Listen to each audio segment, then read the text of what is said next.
You're listening to a CNA podcast. Welcome back to another episode of the Work It podcast. It's Tiffany and Gerald, your hosts. And today we have a very unique guest and topic. Now, Gerald, before we get into it, have you ever glanced at a job ad and thought, nah, I'm not doing that? Have. What kind of work? For me, anything that's designing, artistic, drawing, those sorts of roles, I can't see myself doing it. Like graphic artist, I just don't have it in me to sit and design work. You think you won't be creative enough to create, or you will be frustrated? Yeah, both. Oh. I think I'm not that creative to do different designs. I also don't think that I have the patience to sit through and create and refine the design. I'm like quite a fast-paced person. To me, a tree is a tree, so just draw a tree and then that's it. Doesn't have to draw like the Tembusu tree, casuarina tree or whatever. A tree is a tree. I won't want a purple tree or a red tree. I just want a normal tree. Right? Okay.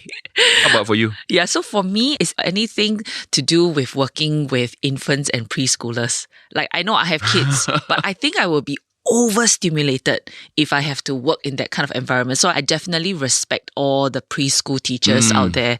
Also, another thing is that I cannot work with complex spreadsheets. Things that have to do with Excel, a lot of numbers. I know people who command something on the keyboard and they look like they are playing the piano and magical things happen with formulas, on the thing. I cannot. So there's another thing. Not too long ago, I watched a documentary about a team of cleaners in Japan, and they're not ordinary cleaners. They go into houses to clear bodies and pack up the belongings of the deceased. And some of these bodies have already been lying there for like days, if not months. Okay. So I think watching the team deal with the decomposing organic matter and then after that treating the homes with such care gave me a newfound respect for this work. Wow, so this is massive cleaning. Yeah. And that's why we are very happy today that we have someone in the house who's from Singapore doing this as well. Mr. Rahman Razali, co-founder of cleaning firm DDQ Services. He's one of Singapore's trauma cleaner. So trauma cleaners are people who restore spaces that most of us would not even think about entering. Welcome, Rahman, to the show. Hi, thank you for inviting me. Hey, Rahman. So you are often called to clean up bodies and even blood splatters, right, from suicides and crimes. It's not the kind of job that I would expect or anyone would expect to sign up for as a career. So what keeps you going? It is the gratitude that I receive from customers who actually engage us to do the trauma cleaning. So for trauma cleaning, it's not what we give, but it's what we restore. So it teaches me a different perspective of life and death because I used to be very afraid of death. But when I embark myself as a trauma cleaner, I see that death is unavoidable. It will definitely come to you. It's like a shadow. Okay, you will never sleep. You will never get hungry. You will never get tired. So let's just embrace death. So for me, it's more of creating memories, preparing myself to welcome death. I see. So you're saying when you are doing trauma cleaning, you're reminded that there's gratitude. You treasure what you have now. You live more meaningfully every day. Correct. So it's more, for example, before I start doing trauma cleaning, I want the wants rather than the needs because I'm blinded by the wants. I forgot about my needs. So I tend to work harder. It's never enough. Even though, for example, someone's earning like maybe $1 million. And if you were to ask them, they'll say it's never enough. They still have to work hard because you're not contented. But death teaches you to be contented.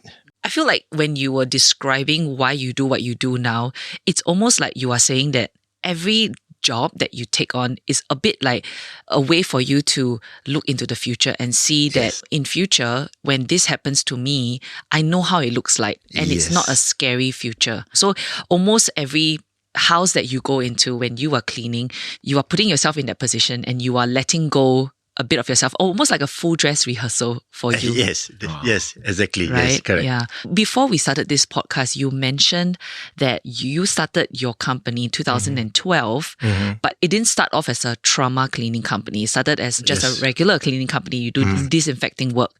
In 2015, what made you decide to take on trauma cleaning? I would say that I've never intended to do trauma cleaning. It's like a coincidence. We started 2012 doing disinfection services, sanitizing. So what happened was that we would always post every job completed. We have just to post at Facebook to just show that these are the cases that we have done. Yeah. So back then, I would say that trauma cleaning is unheard of. For me personally, I don't know what is trauma cleaning. I would assume that every forensic or homicide cases, right, they actually have their relevant authorities who be doing the cleanup. I thought so too. Yes. Right? If that's the what I police come and investigate, after that they will have Then they their have their own forensic team. cleaning to do the cleanup, everything. So that's what I thought. Maybe because it's, I would say, a grey area. Not many people are aware of what trauma cleaning is. So they associate disinfection to be trauma cleaning. What happened was that I received a phone call one day, asking me to do a disinfection on his late aunt's house. So to me, I thought it's just a normal job. Yeah. So I just went over the following day with my assistant.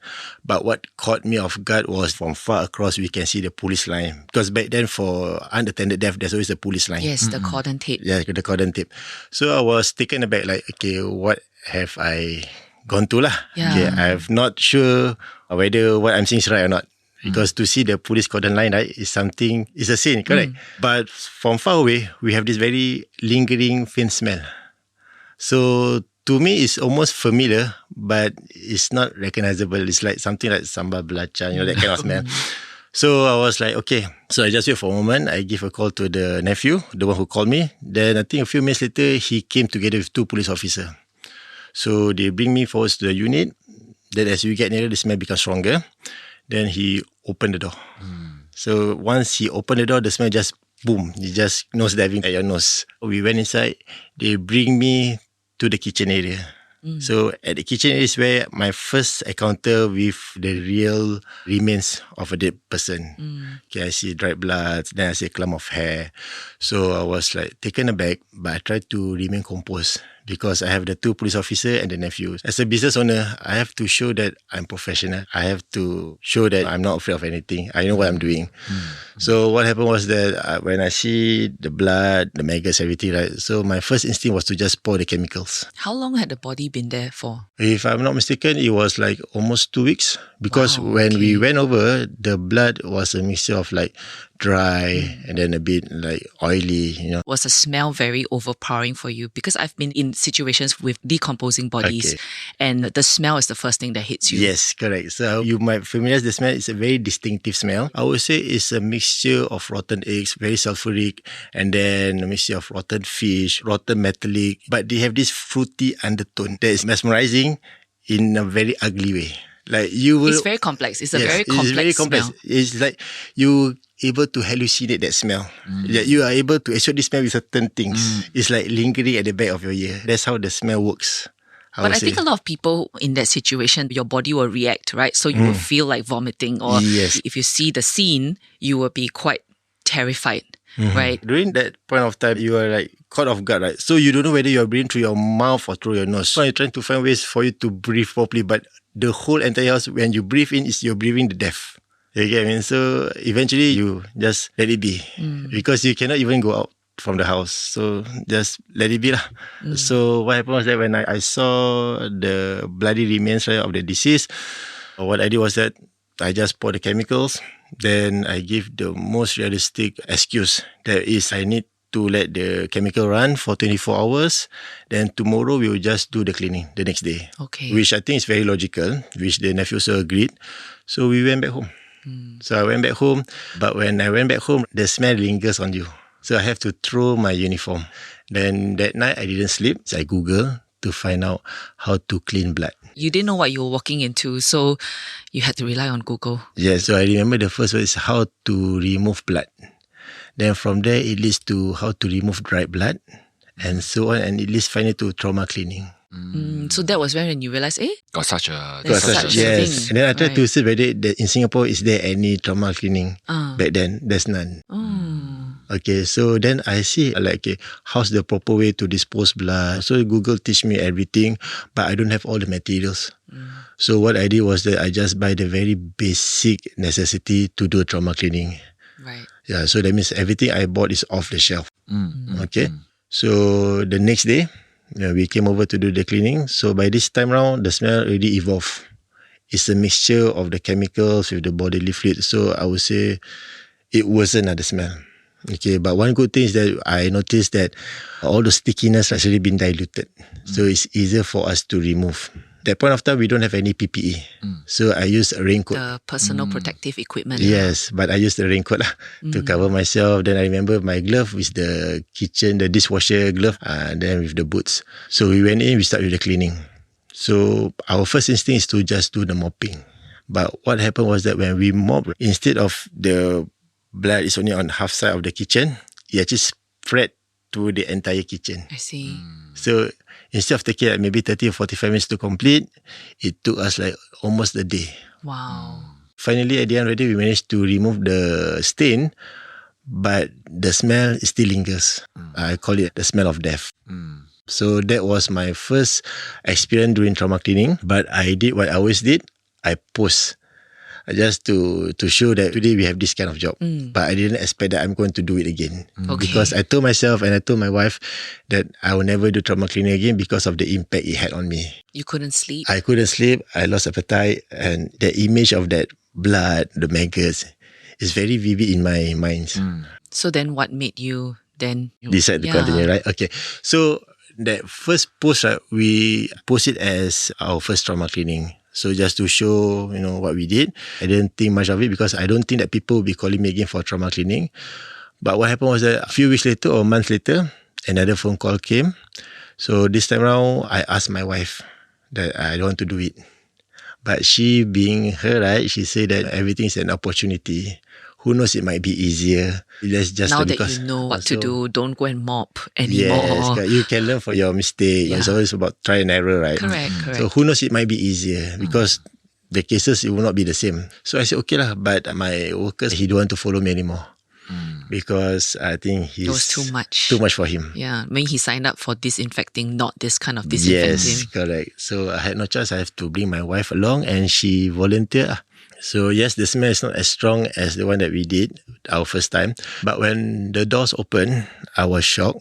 And so is my wife because it's actually a hoarder house.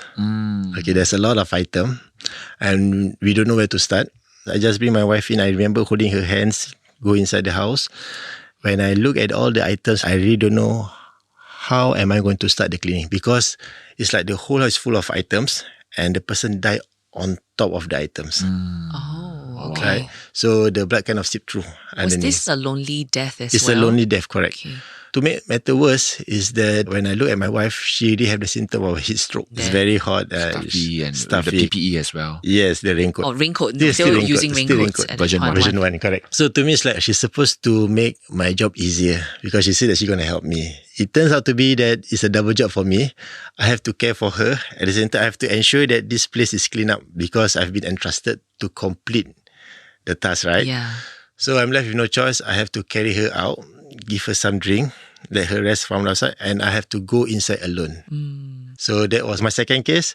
So it's worse than the first because there's a lot of items. Correct. Okay. So somehow I managed to clear the stuff. Then I just bring the family members to go inside to take a look and they understand the situation. So they said they're okay because With you just throwing everything we just away. throw everything. Okay. So from then on, I tell my wife that I'm not going to do trauma cleaning anymore. I'm not going to listen to her. Okay. Okay, but I still posted. Okay. I still posted. 2 strikes. Okay. 2 strikes. Then came the third, came the fourth. Somehow I tend to listen to her. She said it might be easier. Yes, 3, 4 is easier somehow. But I think it's either the fourth or the fifth case whereby she told me that like we keep on posting. You didn't ask for it. You didn't do any advertisement. But somehow the calls keep calling. Yeah. Don't you think that it's like a calling for you? And there's a need. And that's a need. Yes, correct. So I was thinking, because I didn't look for it. It just keep coming to me. So I take it as a calling. So that's why I told my wife, okay, if let's say you want to do it properly, right? Then we have to do it the official way, the proper way.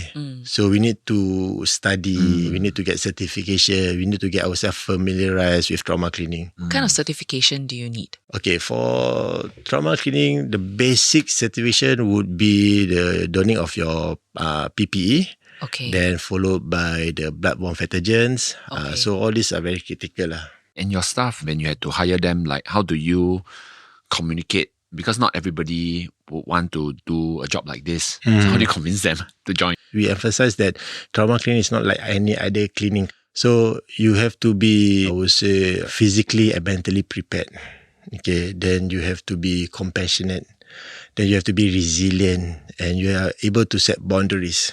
That's very, very important. I can only judge you based on after what you have did, with the trauma cleaning. Then we can see whether this one is able to employ or not. Somewhat like a tryout, like an Tryout. apprentice kind of a model. You raise your hand to say you want to try. You try it and you see whether it works. Correct. Okay. So, but before that, for all those part-timers that wanted to join us, we need to give them to go through this certification first. It's an online thing. Just need them to familiarize with bloodborne pathogens.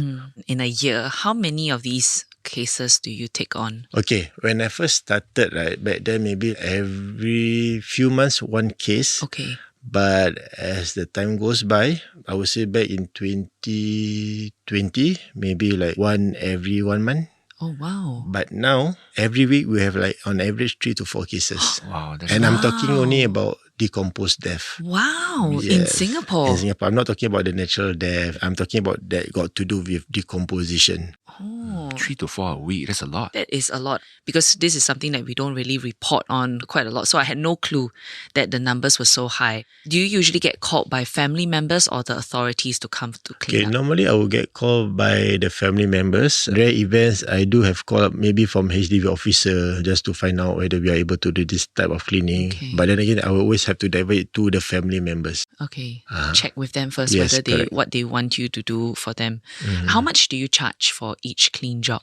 Okay, it depends on the complexity because no two cases are the same. So I can say that we can start maybe around 2,000 plus. Then it can go as high as maybe around 4,000, 5,000 plus, or even higher in some severe cases. So what would, let's say, a 4,000 case look like? A 4,000 case would be like after we do the cleanup, they want to have a disposal service whereby they want us to throw all those items inside the house. Then maybe they want to do like a whole house cleaning after that. Then that would be what a 4,000 plus I service see. would look like. We were very shocked early on to learn about 3-4 cases a week. But it sounds like we do have a situation where a lot of people are dying in their homes unnoticed. That's why you get the decomposing bodies. Are a lot of them older people? And as we are headed towards a more aged society, do you think that would grow to become even bigger a problem? Yes. I think this is a very concerning issue because not only the elderly, I mean, as young as maybe 40s, they are starting to live on their own. Correct? They buy their own apartment, everything. So what we can see is a gap whereby communication, I would say, is minimized. Okay. So they're isolated Very and they don't really isolated. have a community In who can fact, check in on them. Yes, in fact, I would say that they are isolated by their technology, I would say. So they're more connected but lonelier. Yes, correct. I think hearing from Mr. Rahman, I think we can see the journey that he went through and the experiences. It's almost accidental, but it became a calling. Actually, I see a lot of strengths, a lot of resilience, a lot of entrepreneurial spirit to try, see, find out, learn. I think these are really qualities, right, for anybody. It's not just people who are interested in trauma cleaning. It's something that every professional, every worker need to also have. Like when you encounter problem, then how do we overcome those issues? We don't let the problems overcome us. Yeah. This is what I'm learning from Mr. Rahman. How do you decompress after a job and then be able to go back to daily life? I took it like it's part and parcel of life. Okay. Then my family is the pillar of my strength. So when I go back, it's just about me spending time with the family. When I learn to appreciate them, I'm able to decompress. Because whatever that I do at my work, what I saw, it's not something that I want my family to experience. So you have to be the one who's able to filter all the negativity. I see. I think this is something quite seldom we hear, right? Yeah. Most of the time I hear clients of mine when it comes for career counseling, the family is a stressor. It adds to their stress, in fact. But this is something fresh. The family is the place that you go to be yourself. It's and you refuge. you go to be with them. You're doing something for them. And it's not like they are making your life worse. So I think it's a really good reminder also. Those of us who have families, treasure them. Like what Mr. Rahman was saying, right? Because death is like always following us around. You never know, right? When you will lose somebody. Yeah. Speaking of family, I know your eldest daughter is also part of your cleaning crew, right? What made her decide to join? Did you say, come, Follow me. Oh, no. Let me show you. Okay, it's very funny because same case with her. I never also intended. In fact, I forbid It was her her. mother again. No, it's not her mother. I think she and her mother had the same mindset. Right. Okay, it's just that for me, I forbid her from because she's still young during that point of time. She was 18, right? Yeah, at she's that point still in time. young. So to me, it's not for her yet. And I forbid her. But because of all the conversation that I shared with my wife, my families, we talk about life and death, it triggered her curiosity. So she find that she want to experience it herself to know the reality of trauma cleaning. One thing about trauma cleaning is always the urgency. They could never wait. So during that point of time, I remember I received the call maybe late morning. So they expect us to come over by 1 or 2. So I told my wife that I had not enough manpower. And coincidentally, my daughter was there. So what happened was that she said she wanted to help. Wow, such a brave girl. Yeah, she said that she wanted to help. Then I was like, I'm pretty sure I will not allow her. But I'm left with no choice because it's only me. Okay. But throughout the whole journey from my place to our client's place, keep on asking her whether is she okay, is she for real? Okay, you just help me, but do not enter the house, that kind of thing. Then she said, yes, okay. But unfortunately, when we happened to reach the house, because it's last minute job, so my equipment is not complete. I forgot my fogger. I told her that, okay, I have to leave you alone for a while. I go and take my fogger. And she said, yes. Then we have all the basic material like trash bag, tongs, to scoop up all those bodily items, right? And I said, if you cannot do it, just wait outside. Okay, client complaint is okay. We just accept it. So she said, okay. So I went out. So what took me like 15 minutes have become 1 hour because of a traffic jam. But then when I returned back, I was surprised. Like the place was halfway completed. Wow. It's almost complete. As in she did it all by herself. Yes. So to me, I was like, hey, she's a natural. In fact, she did it better than me the first time round. Yeah. Then I was like, okay, impressive. Yeah. Then I said, okay lah, very good lah, but I didn't say much. But it's just that subsequent cases that she want to follow, I still say no because she's still schooling at that point of time. But only those cases that after school day, school hours or during the weekends, then she can help me lah. I think as a parent myself, the last thing we want is for our child to look at a traumatic scene, right? Because we want to protect them from these kind of impressions on their brains. But the fact that she wants to do it and the fact that it's also a culture that you have built in at your family table where you guys talk about it, where you guys can share about your work, I think has inspired her. Because at the end of the day, she knows that it's also, like you say, it's not just a job, but it's about the dignity that you can restore back to the family, right? After every job, whenever you return the house back to their loved ones, does that give you a very strong sense of satisfaction to see them, see the house restored back to its glory rather than like it being so messy? Yes, because for me, it's more of finding closure, not only for the departed, but also for the grieving family. Because very often, in fact, most of the time, these family members who are affected by the sudden pass of their loved one, they tend to be very stressed. They are overwhelmed with emotion, with everything that needs to be done. It's like back to back. They are totally at loss. So here we are as a trauma cleaner. We not only come to restore the house, but we are helping them to find the closure that they really need. I think Rahman was talking about is really important. When there's a loss in the family, I think everybody is grieving at the same time, but they have to get over this part of settling the affairs, whether it's a funeral or even a cleaning. And then this is a really important part for funeral services. That's why you have the companies, right, to come in to prepare the coffins and all. This is really good and it really, really helps the families. I've been to several funerals before. I know how distressed things can be. So really very thankful there's a company like that in Singapore. Yeah. Any last words you have for people who are thinking of working in jobs that are so unique and so niche like yours? Not many want to be a trauma cleaners. But if they say they decided to be so and they decided to stay, I would say there are plenty of rooms for them to grow because trauma cleaning itself is a very niche industry. And in fact, it's expanding because the demand and the recognition is growing. So for those trauma cleaners, maybe they can become like, I would say, advocates, a consultant, and even an educator. It's like this profession, right, in Singapore back when they just first started, there was nothing there. And then he's starting to see that, okay, there needs to be an ecosystem that's there to support this whole industry. And he's pointing out, okay, that's where the pathways are for people who are joining. You don't just have to be a cleaner the whole life, but you can move up, you can learn to contribute to this fashion in different ways. Exactly. There could be like courses that you can take in our polys or our unis that can actually set you up for this path, right? Like you guys rightly pointed out, it's not just a cleaning job. Like, there's a lot of science behind it as well. What chemical you use, how to watch out for exposure, things like that, right? Correct. So this episode definitely is not something that we usually do on our Work It podcast, but I've learned so much and I'm really very thankful for people like you, your wife, and what you guys do, the kind of dignity you restore back to families, which is also the reason why we wanted to do this. It's nice to hear the kind of unique jobs that people are doing.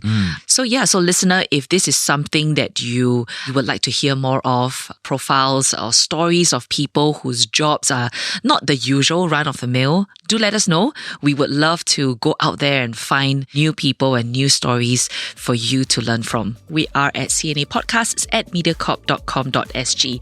This podcast is also on Spotify, Apple Podcast, Me Listen, and YouTube. Thank you, Rahman. Thank you. Thank you for inviting me. A big thanks to the podcast team Ho Peining, Junaidi Johari, Nat Fetovero, Joanne Chan, Saya Win, and Alison Jenner. This is Tiffany Ang. I'm Gerald. I'll speak with you next week. Bye for now.